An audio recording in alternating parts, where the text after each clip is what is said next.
Sindhi language authority के ज़ेर एहतमाम मुनक्किद की गई कॉन्फ्रेंस बाउनवान सिंधी ज़ुबान और रस्मुल ख़त माजी हाल और मुस्तकबिल की सदारत करते हुए मारूफ मौक़िक़ डॉक्टर नवाज़ अली शौक़ ने कहा है कि डॉक्टर नबी बख्श खान बलोच एक तजुर्बेकार आलिम थे।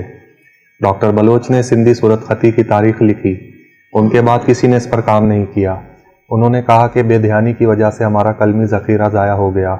उन्होंने मज़ीद कहा कि प्राइमरी तालीम ही मजबूत नहीं है तो ज़ुबान कैसे बचेगी।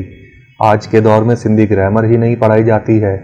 यूनिवर्सिटी में शागिर्दों को देखकर अफसोस होता है, पर इसके बावजूद हम किसी भी ज़ुबान की बालादस्ती कबूल नहीं करेंगे। तारीख़ गवाह है कि जब भी किसी ज़ुबान को ज़बरदस्ती राइज किया गया वो ज़्यादा देर राइज नहीं रह सकी, जिसकी मिसाल यहाँ अरबी और फ़ारसी ज़ुबानों की है।